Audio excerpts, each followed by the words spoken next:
केंद्रीय गृह मंत्री अमित शाह ने संसद में संविधान पर हो रही बहस में हिस्सा लेते हुए डॉक्टर भीमराव अंबेडकर के विचारों को बहुत विस्तार से उदाहरण सहित रखा, लेकिन विपक्ष ने उनके केवल 12 सेकंड के वीडियो के अंश को लेकर हंगामा करना शुरू कर दिया कि उन्होंने डॉक्टर अंबेडकर का अपमान किया है, जबकि वास्तव में उन्होंने ऐसा नहीं किया। आगे बढ़ने से पहले अगर आप हमारे चैनल पर नए हैं तो वीडियो को लाइक कर दीजिए, शेयर कर दीजिए और चैनल को सब्सक्राइब जरूर कर दीजिए। तो चलिए शुरू करते हैं।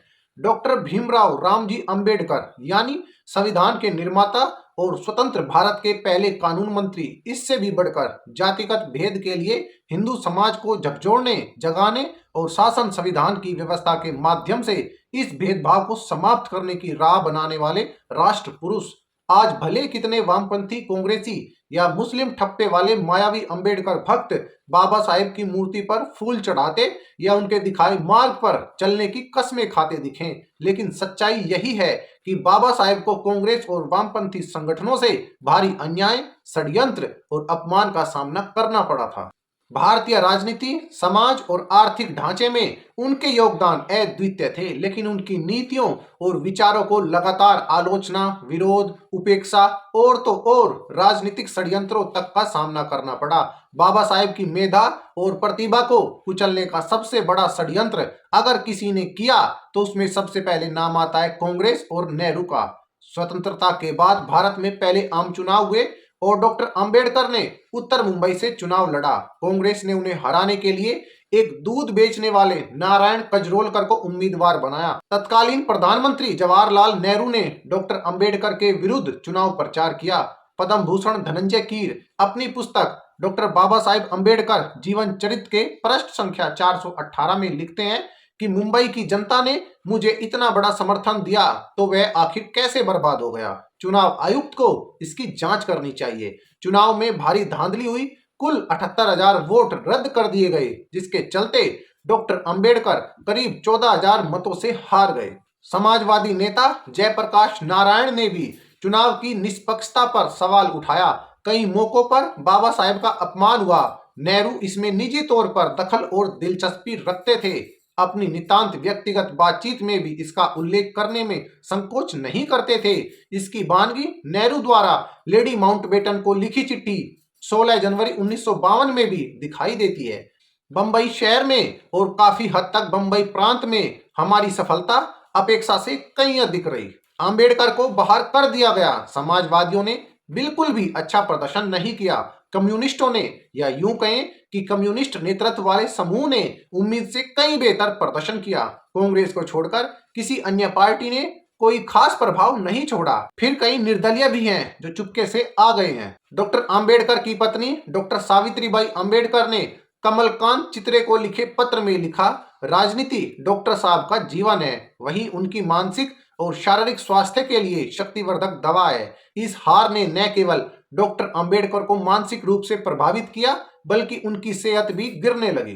बाबा साहेब ने अपनी आत्मकथा वेटिंग फॉर ए वीजा के पृष्ठ संख्या 12 पर लिखा है, निजाम के शासन वाले हैदराबाद राज्य में मुसलमानों ने उन्हें रमजान के महीने में तालाब का पानी छूने भर के कारण गंदी गालियां दी। बात 1934 की है। वह महीना रमजान का था। किले के गेट के ठीक बाहर पानी से लबालब भरा एक छोटा सा टैंक था। चारों ओर विस्तृत पथरीला फुटपाथ। हमारे चेहरे, शरीर और कपड़े यात्रा के दौरान धूल से भर गए थे। हम सभी इसे धोना चाहते थे। बिना अधिक सोचे पार्टी के कुछ सदस्यों ने फुटपाथ पर टंकी के पानी से अपने चेहरे और पैर धोए। स्नान के बाद हम किले के द्वार पर गए। अंदर हथियारबंद सैनिक थे। उन्होंने बड़े द्वार खोले और हमें तोरण द्वार में प्रवेश कराया। हमने गार्ड से किले में जाने की अनुमति लेने की प्रक्रिया पूछनी शुरू ही की थी। तभी सफेद दाढ़ी वाला एक वृद्ध मुसलमान पीछे से चिल्लाता हुआ आ रहा था, डेढ़ो अर्थात अछूतों ने तालाब को प्रदूषित कर दिया है। जल्दी से सभी युवा और बुजुर्ग मुसलमान जो आसपास थे उनके साथ शामिल हो गए और सभी ने हमें गाली देना शुरू कर दिया।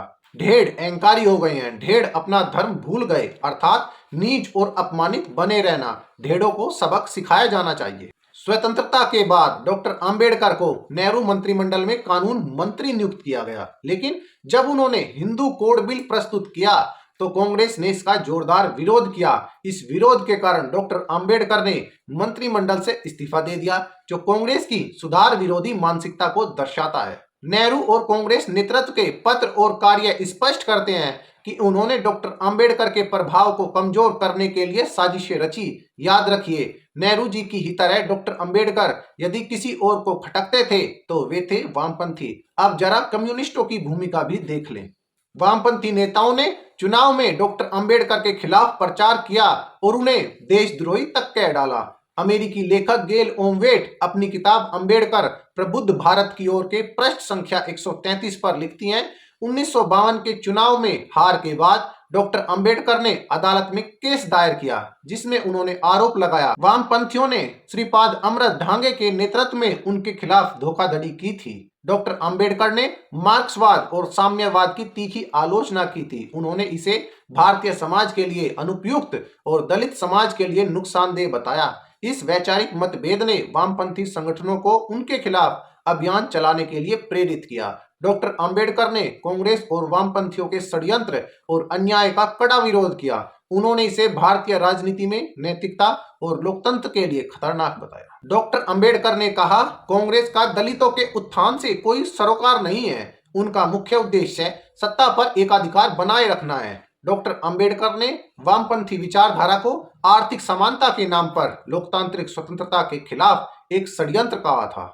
कांग्रेस और वामपंथी संगठनों द्वारा डॉक्टर अंबेडकर के साथ किया गया व्यवहार यह दर्शाता है कि स्वतंत्रता के बाद भी भारतीय राजनीति में दलित नेतृत्व को दबाने और हाशिए पर रखने की कोशिशें जारी रही। डॉक्टर अंबेडकर के अनुभव और उनकी आलोचनाएं भारतीय समाज को आत्मनिरीक्षण के लिए प्रेरित करती हैं और लोकतंत्र को अधिक न्यायसंगत और समावेशी बनाने के उनके दृष्टिकोण को आज भी प्रासंगिक बनाती है। आज राजनीतिक पटल पर बाबा साहेब को अपना बनाने की भले चाहे जैसी होड़ हो, किंतु ये सत्य है कि मायावी अंबेडकर भक्तों के राजनीतिक छल ने हिंदू समाज को तोड़ने और राष्ट्रीय एकता को खंडित करने के लिए अंबेडकर की विरासत का सौदा ही किया है। अब आप सभी इस वीडियो के बारे में क्या विचार रखते हैं, तो कमेंट सेक्शन आप सभी के लिए खुला है।